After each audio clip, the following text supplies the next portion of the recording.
Prime-time local news, serving the Lakeland and Midwest regions.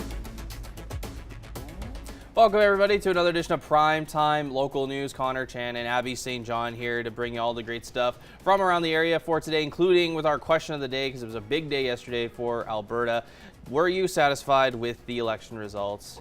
We did a yes or no poll on our Facebook page, and a lot of people, of course, over across social media, it's a mixed response. As it will be in all politics. Yeah. It's always, you're never going to make one side happy. You know, it's just the way it goes. Exactly. Well, people can have their opinion, absolutely. Yeah. They're more entitled to. And of course, we were out there, which we'll showcase a little later on. As we were out and about covering all the stuff from our area, but we'll get to that later on. But right now, let's head over to Bret Holden, who's on location.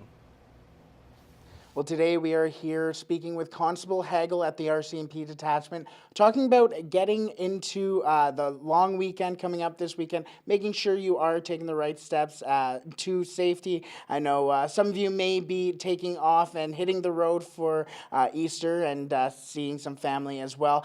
We will also be talking to Constable Hagel about motorcycle and bicycle safety as well with the warmer months. So that'll be coming up in this hour, but for now, let's head back into the studio where Abby has a look at your local news.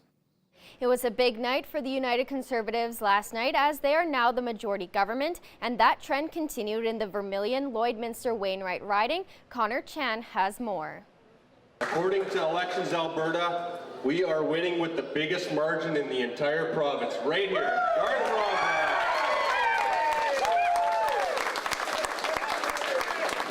Minutes after the UCP was unofficially announced as the new majority government, news came that Garth Rosewell would unofficially be the new MLA for the Vermillion, Lloydminster, Wainwright riding. Rosewell reportedly accumulated over 75% of the vote, which once finalized could be one of the largest margins in the province. It feels great. I've been working at this, started working at it, planning for it over 2 years ago, and this was the result I wanted, and here we are. So I'm happy. And now the real work starts. We got to get busy. There's a lot of work to do, so I'm looking forward to it. Rosewell is anxious to focus on his main goals of balancing budgets, dealing with regulations, and the war on fossil fuels, which fit right into Jason Kenney's platform. Though there are bigger issues at hand, he wants to focus locally and listen to what local residents are saying, including the healthcare issues. I met with the concerned citizens of Lloydminster. They're filling me in on what their problems are. So, learning what are the issues and what we need to do to solve them. Because it's just not the big issues. You got to help people get through the local issues and help solve problems for people. That's what an MLA's job is, really. With a larger candidate group than 4 years ago, there was much respect between all the candidates, and Rosewell hopes to continue a relationship with them in the near future. Actually, it was a really respectful campaign. We looked after each other's signs when they got vandalized and taken down. So I want to really put it out, and they phoned us when we had trouble with ours. So it was a really respectful campaign locally, a bunch of good people, and I hope we can talk in the future and use them as a resource. With Wainwright in the riding this time around includes a larger municipal district. Rosewell is looking forward to representing the constituency. It's quite a nice constituency. It's very consistent in the fact that there's oil and agriculture, and agriculture is kind of my background, and oil I'm learning. Some of my campaign team are really involved in oil, and I'm learning a lot from them and as to what we need to do to get things rolling there. Connor Chan, Primetime Local News. NDP candidate for the Vermillion, Lloydminster, Wainwright riding, Ryan Clark, is disappointed with the outcome, but he says he doesn't regret running. Clark ran in this election to try and end the misconceptions about the NDP in Alberta. I wanted to get out there and just try to inform people, what the NDP government had done, sort of some of the good things they were supporting and so on. And I think there was a lot of misperceptions out there about, just things about the NDP that weren't true, not supporting oil and gas and so on. Even though Clark didn't win, he respects Garth Rosewell's campaign and his victory. Well, what I'm sure he's going to do is he's going to, listen to his constituents, bring their concerns to Edmonton, and I'm sure he'll do a great job of that. When I met Garth, he seemed like a nice guy, and even all the candidates that I met with at the forums and so on, they all seemed like respectful, nice people, and it was always very clear that even though we had differences of opinion, that it wasn't personal. Jim MacKinnon, FCP candidate for the Vermillion Lloydminster Wainwright constituency, wasn't elected last night, but says this campaign was a learning curve, and our Jasmine King has more. MacKinnon ran for the other Conservative party in the region, and he may have lost to the UCP candidate, but he hopes that the new electee doesn't mainly focus on Edmonton and Calgary's issues. I mean, really, we need to focus on ensuring that we renew the economy here. We need to focus on oil and gas. We need to look at ensuring that the rural values and things that are important to our specific communities are addressed. He has a few wishes for what the new majority government should do for Alberta. We need to deal with Ottawa on ensuring that the rights of Albertans are upheld. There's a very imbalance right now between the money that we pay out in equalization payments and the votes that we currently receive on a federal basis. So that needs to be worked out. We need to get pipelines in the ground, and we just really need to return the Alberta advantage. This was MacKinnon's first time running in a provincial election, and he says that he would like to continue in politics.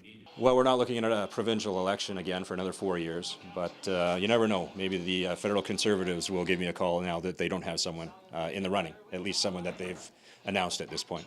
Jasmine King, Primetime Local News.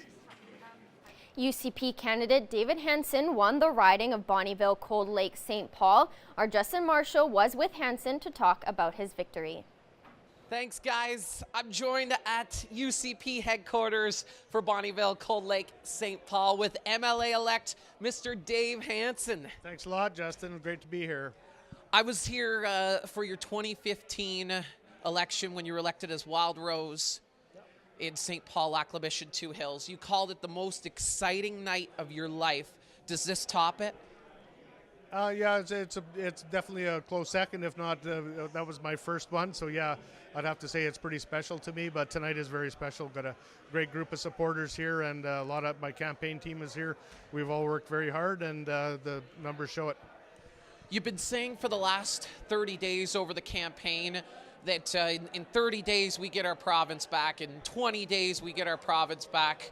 So how does it feel to get your province back? Well, at 8 o'clock tonight, we got our province back, and the numbers are showing it. You bet. In the first 100 days, what do you want to get done? Well, Jason Kenney's not going to sit on his hands, and I don't think any of our elected candidates are going to sit on their hands. We want to get to work. We got to get that pendulum swinging back the other direction and get our province back, and get the economy up and running again. Get people the hope back into this province. Well, Dave Hansen has a huge lead as the polls coming in right now. Not all of them in yet, but we'll keep you updated. For Primetime Local News, I'm Justin Marshall. Now we're going to go to Bret Holden, who is on location today. We're back here at the RCMP detachment, and Constable Hagel joins us now, and we're talking about the long weekend coming up. Obviously, a lot of people will be traveling to see family for Easter weekend. What are some things to keep in mind if you are traveling to somewhere else for the Easter weekend? Same rule still applies if you're traveling in the wintertime. I'd ask that you have enough supplies in case something did happen, your car breaks down the highway. Have a couple extra granola bars, have a couple of bottles of water, an extra blanket, you never know. Make sure you're contacting your family, letting them know, hey, I'm leaving now, and then once you're home, I am at home safely. And with winter, you kind of see like the kits for clothing, as you mentioned, kind of a blanket as well. But what are some different things that you can put into your kit from winter into the warmer summer and spring months as well? I always keep a blanket in my vehicle because you never know. You never know. It still gets kind of cold at night. We're still seeing some frosty temperatures. And it's always nice to have extra food, extra water, some road flares, booster cables, maybe a jerry can. It doesn't hurt to have those extra toys or extra tools in there. Now, for Easter weekend is a celebration as well, and impaired driving is something that unfortunately we do still see. What are some things to keep in mind for the long weekend for that as well? Well, if you're in the province of Alberta right now, we have mandatory screening. So that means every time a police officer stops you in the province, they're going to make you provide a sample. So it's important that if you do have a drink or two, a glass of wine, whatever the case is, hand the keys off to a designated driver. Perfect. And maybe for some things as well, just to remember when you are hitting the road as well, just kind of an overview, what are some things to look at too? Well, now that summer is coming and the nice weather's out there, we got to start watching for motorcyclists. Make sure you're doing that good shoulder check. I know some people don't like how loud those bikes are, but that's a safety feature for those bikes. So make sure you're double checking, check your mirror, shoulder check before you make that lane change. I'm also going to recommend watching out for little kids out there, right? I've seen lots of little tykes running around right now. They're on their bikes, and it's important we're watching for them because those kids are not watching for you. Absolutely. Well, we'll have a little bit more coming up from here at the RCMP detachment, speaking with Constable Hagel. But for now, let's head back into the studio. All right, thanks very much, Brett. Take a look at some current temperatures right now. 15 degrees right now for us here in Lloydminster with some sun-cloud mix there. We did have a gorgeous day. We did see more sun than clouds as we're starting to near the end of the day here, so we're getting a decent amount of cloud coverage right now. Take a look at some records for this time of year. 22 degrees, our warmest day back in 2016, and -9 was the coldest day back in 1989. We're still getting some winds reaching closer to the 30-kilometer-an-hour range, so that's still going to be with us for the next little bit here. Take a look at that satellite radar map. Mostly some cloud activity heading into the Edmonton and Vegreville, Marwayne, St. Paul areas. We're going to be seeing a bit more cloud coverage over the next couple of days heading into the Easter weekend. Take a look at some other temperatures, though, in the meantime. 10 degrees for Cold Lake right now in Edmonton, 12 out in Edson and Rocky Mountain House, 11 for Jasper, 9 out in Athabasca. Over in Saskatchewan, 11 degrees out in Prince Albert, 10 for Melfort, 13 for Saskatoon, 14 out in Meadow Lake and North Battleford. As we take a look at more in-depth look to your regional temperatures, 2 degrees overnight for North Battleford with clear skies there, warming up to 16 degrees tomorrow with a daytime high with some sun and cloud mix there, mostly on the cloudy side of things. 1 degree, overnight in Cold Lake with some clouds, warming up to 15 degrees tomorrow for the daytime high there with a sun cloud mix there. For us here in Lloydminster, same results, 1 degree overnight in for here, with cloud coverage, and 16 degrees tomorrow for the daytime high there. As we take a look at the next 3 days as we head out to the Easter weekend, very, very nice temperatures indeed. 13 degrees the daytime high on Friday, low there of 5, and a high of 10 on Saturday with a low of 0 and a bit of cloud and sun mix there for the day. We'll have more primetime local news coming up after the break.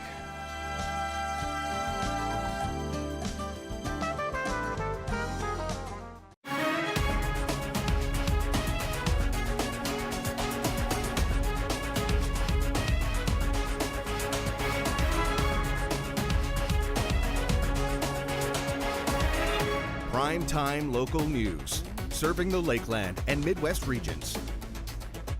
Welcome back. Coding has now been implemented in most LPSC schools after it started in September, and in this week's Beyond the Classroom, I take a look at how far the program has come.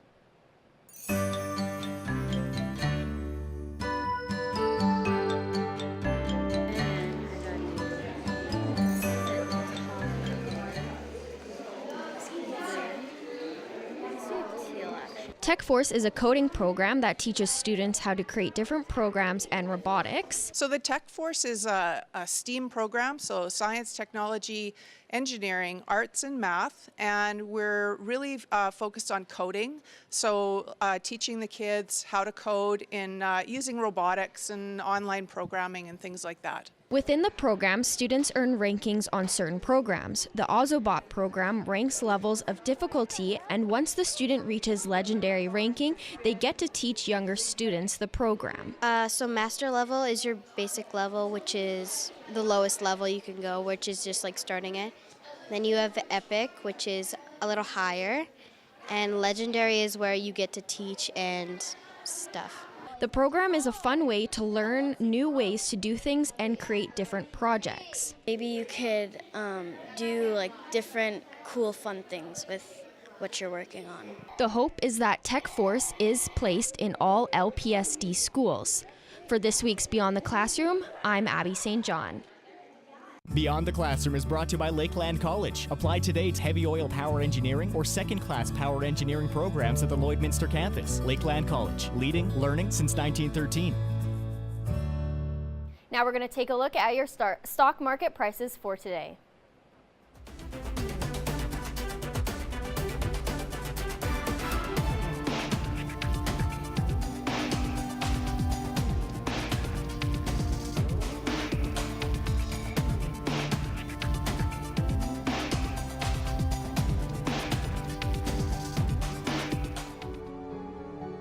We restore more than just property. We restore hope. When disaster strikes, call the one that can make it right. First General Services, your property restoration experts.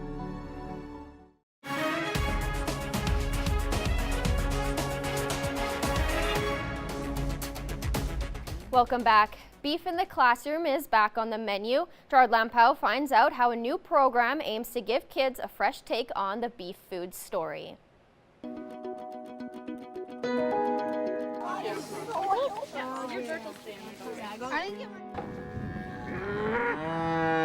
Visiting the farm is one aspect of seeing the food story. Getting the tools to further study the farm is now a lot easier. Brad Dubois with Alberta Beef says the program is called All for the Beef. The new program offers resources including a teacher manual, a student learning booklet, market cards, recipe cards, chef skill cards, and we also offer a test bank. So it's the full program that fits the course Foods 2100. The program is geared for grades 8 to 12 for the food studies classes. It also offers a lot of information about nutritional resources, how to prepare, how to handle beef.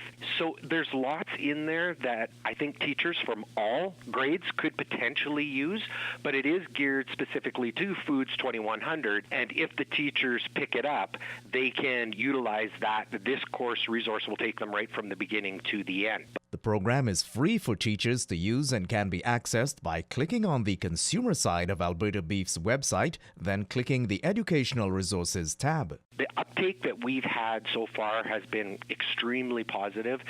This program also allows Alberta beef producers to be across the entire province. This program lets the teachers pick it up, choose when they want to put it into their semester, and it works for them. Alberta Beef is already working on adding more to the menu. We will be moving into revamping our K-6 resources. That's going to be coming up hopefully in this spring, and we'll have it all ready and prepared to go for the fall of 2019.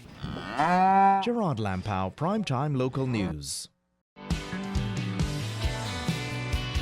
Coming up tonight on Ag Life, tackling rural crime with the technology. Plus, we look at other factors keeping canola prices soft, and do you have your premises ID? As well, the ongoing battle with the carbon tax. Those stories are on the menu tonight at 7:30 on Ag Life. See you then.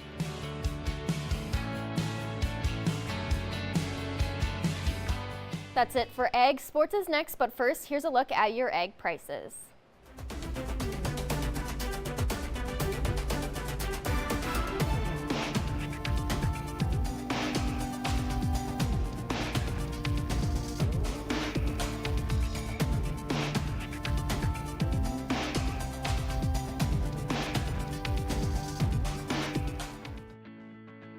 Every member of the City Centre Auto Body team has been through extensive training. We're constantly upgrading our team's education to reflect current collision repair technique. Welcome back. When the Lakeland Wrestlers' 2018-2019 athletic season began, goalkeeper Zach Wagner wouldn't have been a front-runner for Athlete of the Year. However, a series of strong performances in soccer and futsal punctuated a memorable college campaign for the Holy Rosary grad, and Josh Ryan has more. A silver medal in futsal and Male Athlete of the Year are a solid pair of achievements heading into exams for Zach Wagner. I think mentally I grew a lot, and it was showed with my play on and off the field and in the classroom. A year ago, Wagner wasn't certain if he would play this season and is happy that he didn't give in to that initial impulse. Going into the year, I wasn't really stoked to be playing actually this year, but I got some outside motivation from my friends and my family to keep playing this year, and it turned out to be an extremely good year. His father, Kevin, as the head coach of soccer and futsal, has seen growth on and off the field. It speaks volumes to players that stick and people that stick with a program and strive to try to get somewhere. When it doesn't go their way early, that they don't quit. The parent versus coach relationship brings with it some challenges, but the Wagners have found that helpful. I think that we really grew as a family this year. I think this year really proved that, family is everything, but you can put your differences aside and just, get along. And I think futsal silver, me and him we really clicked this futsal year. What stands out in his success this season has been the in-practice and in-game effort. The kid has so much try, and you can take a team of kids with that amount of effort and try. And I would almost take a group of kids like that over talent sometimes, because you know that they're going to continually improve. After the fun of this spring, Wagner is excited for the fall. I want to come back, and that I want to keep proving what I have, because I know that I have a lot to prove still. And his coach looks forward to seeing him take on a new role with the team. How he contributes as a player, but then the little pieces that people don't see and that players don't understand. So leading on the field and within the group. Josh Ryan, Primetime Local Sports. Now we're going to go to Bret Holden, who was on location today. We're back here at the RCMP detachment, and Constable Hagel joins us once again. And now we're going to be talking about, since the weather's nicer, it seems like people want some less wheels now. And we see a lot of bicycles and motorcycles as well. So as a motorcyclist or a bicyclist, what are some things to remember heading into the warmer months? When you're on that motorcycle, you have to understand you are a smaller vehicle. You are not going to win that fight between you and a car. So you have to be extra aware. Motorists driving cars, again, extra aware of motorcycles on the street. If you're riding that bicycle, make sure you are obeying the rules of traffic. If you're under the age of 16, you're required to wear a helmet in this city. So make sure you put that helmet on. And for drivers as well, making sure that you are aware of those motorcyclists and bicyclists are important as well. Oh yes, yeah, double check. You're coming to intersections, stop those red lights. A lot of people I'm seeing out there are just rolling through. So make sure you stop, look both ways before you proceed. Now, for the motorcyclists as well, obviously it is getting nicer and warmer, and we want to ditch the jackets and the warmer weather kind of clothes there, but obviously those are important to be worn as well, right? Mm-hmm. Yeah, you should be always wearing those long pants, even a light leather coat, because you never know if you're going to spill off that bike. You don't want to get road rash. Absolutely. Well, we'll have a little bit more coming up with Constable Hagel here at the RCMP detachment. Looking forward to warmer weather and safety as well. But for now, let's head back into the studio. Thanks very much, Brett. Taking a look at your other current temperatures right now. 15 degrees for us here in Lloydminster right now. 15 also out in Marwayne and Macklin. 13 degrees out in Provost. 11 degrees for Lac La Biche and Cold Lake. 10 degrees out in Bonnyville, Vermillion, Vegreville, and Edmonton. 8 degrees for St. Paul, and 11 sitting in Vermillion right now. Over out east, St. Walburg sitting at 10 degrees, 14 in both Green Lake and Meadow Lake, 11 out in Isla Crosse, 14 also out in North Battleford, and 12 degrees currently out in Maidstone right now. Take a look at some other temperatures. La Loche and Buffalo Narrows sitting at 11 degrees, Larange sitting at 12, Flin Flon at 13, single digits out in Wollaston Lake and South End with 8 and 6 respectively, 13 degrees in Stony Rapids, out in Alberta, 11 degrees in Slave Lake and Fort Chippewa, 13 degrees in Fort McMurray and High Level, 12 out in Peace River and Grand Prairie. Take a look at southern Alberta.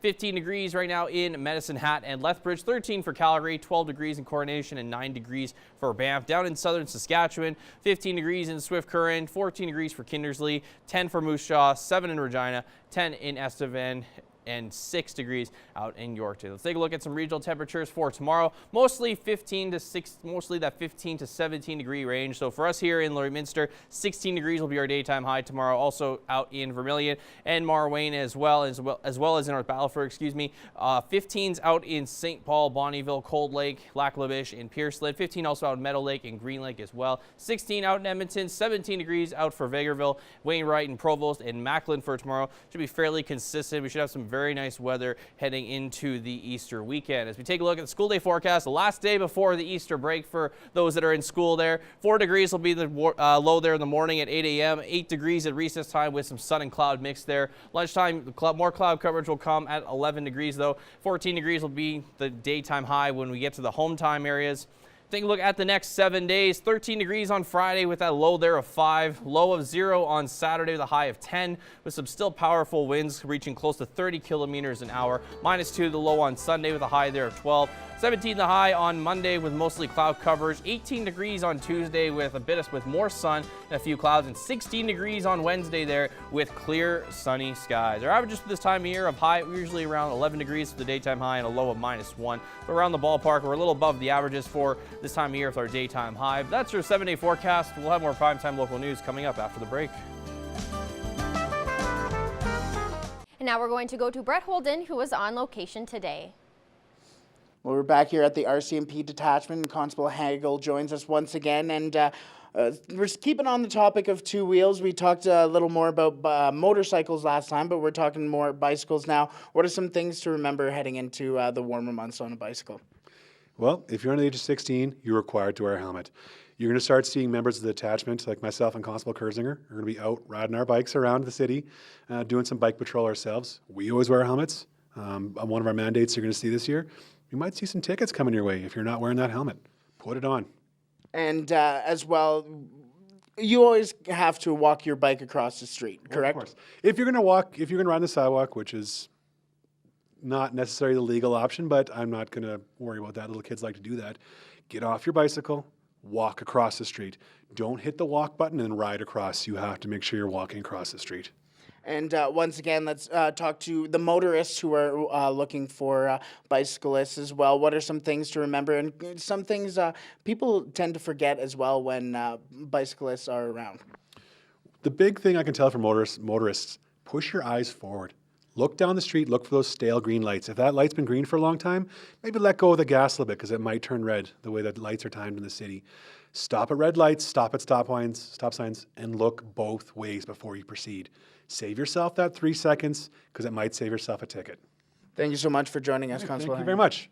We'll have a little bit more coming up from here at the RCMP detachment as we are talking about staying safe for the warmer weather and as well heading into the long weekend coming up as well for Easter. So we'll have a little bit more coming up, but for now, let's head back into the studio.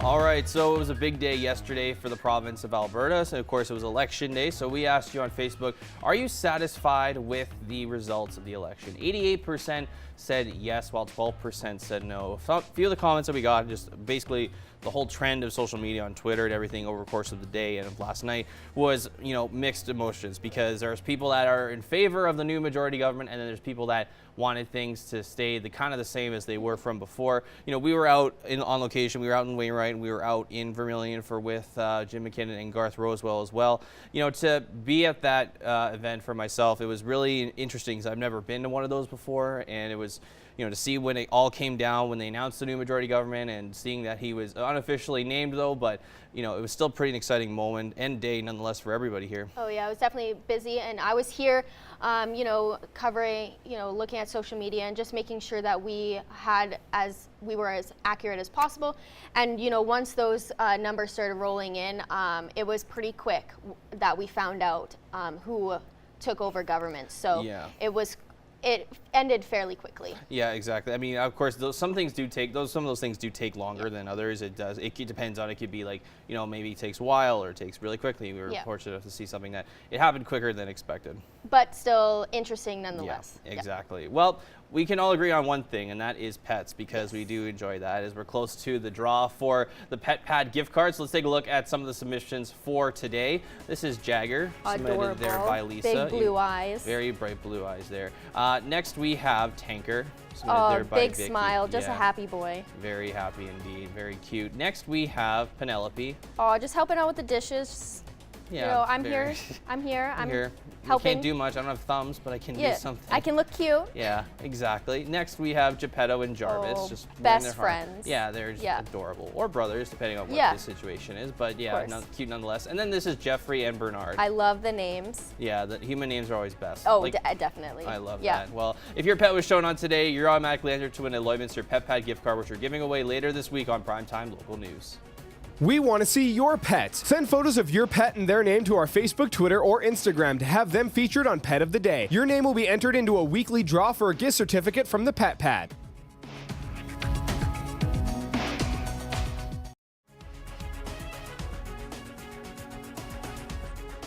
Furniture supplied by Furniture Gallery and Furniture House, downtown Lloydminster. Today I'm joined here with Jerry Duhame from Carlson Travel. How are you doing today? Just fine, thank you for having me. Thank you. So today we're going to talk a little bit about traveling and just some tips and tricks that people can use when picking what trip they want to go on and all that. So can you just tell me a little bit of information on just tips and advice that you would have? Sure, absolutely. There's numerous ways to travel.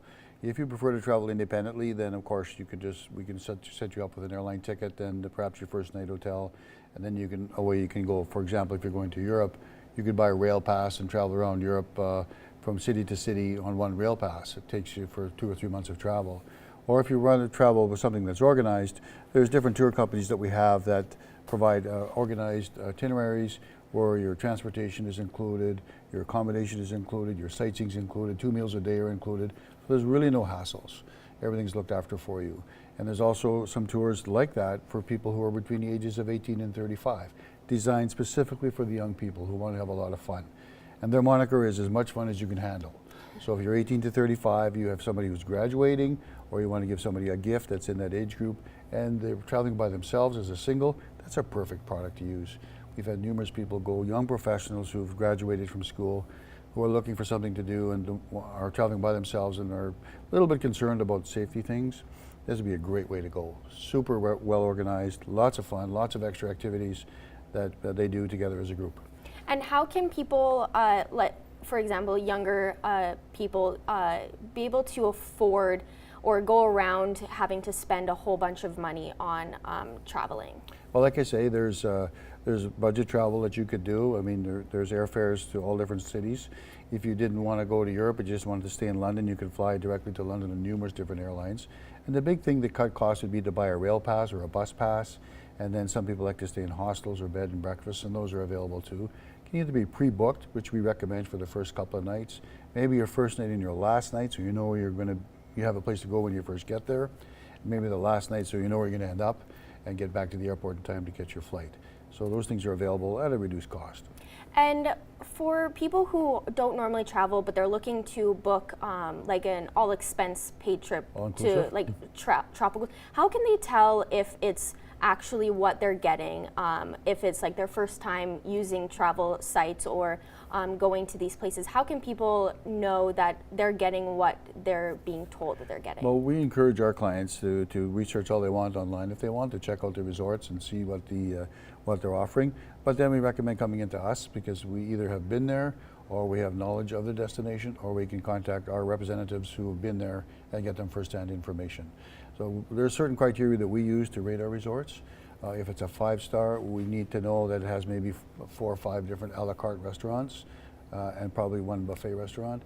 If you're going to stay in a 3-star or a 2-star property, then maybe only have 1 a la carte restaurant, which is like a sit-down, order off the menu type of a restaurant, or maybe only 1 buffet restaurant. So we're very limited in some of the amenities that the hotel offers.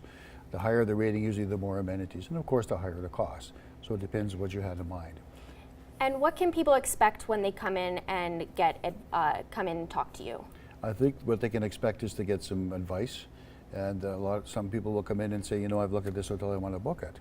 And we'll say, well, what research have you done on it? And they said, I just found it online. We'll say, well, do you realize that it's under renovations and that there's going to be construction going on for the next 6 months? Is that the kind of vacation you want to have? And you know, because we know what's going on at the destinations and we check them out before we send people there. So it's personal and advice. And quickly, just before we wrap up, how can people get in contact with you? They can call us at 780-875-4414. We have a website through our head office, Carlson Travel, or pop into our office. We're right by Mr. Bill's and behind Tim Hortons. Okay, anytime. Perfect. Thank you so much for joining us. Nice meeting you. Thanks. Well, with the long weekend coming up, we are here at the RCMP detachment this hour speaking with Constable Hagel about making sure you are staying safe for that long weekend, making sure you do have ride plans as well if you are planning to drink over the long weekend, as well as making sure you do have those kits if you are hitting the road for a little bit of a trip for the long weekend as well, and making sure you do have a blanket. We also spoke about bicycle and motorcycle safety, making sure you do have your helmet on if you are under the age of 16. As Constable Hagel said, he will be cracking down on those, and you could see a ticket as well. Well, that'll do it for me here tonight at the RCMP detachment. Tomorrow we will be in Lashburn as golf season has finally come upon us as well. So we will be over at the golf course there. That'll be it for us tonight. Let's head back into the studio. All right, thanks very much, Brett. Take a look at your 7-day forecast one last time here. 16 degrees for us tomorrow, 13 on Friday, 10 degrees on Saturday, both seeing some very positive single digits there for the daytime lows there. Low of -2 though on Sunday with mostly cloud coverage, getting up to 12 degrees for the daytime high there. 17 on Monday with some cloud coverage there. 18 on Tuesday with more sun than cloud, and then 16 degrees with a low of 7 there. It's all clear skies. Our average this time of year, 11 degrees is the daytime high is the average, and -1 is the average. So right around the ballpark for what this weather should be in this time of year. Yeah, I love the warm weather that's finally peaking out. You know, mix of sun cloud isn't that bad, and a little bit of rain here and there, but I love that the, warm weather's coming out. The sun is making more of an appearance. It's very nice. It's just good on everybody's mood, really. Exactly. That's all it is, really. So, well, that's going to do it for us here tonight, folks. Thanks for watching. Have yourselves a great night.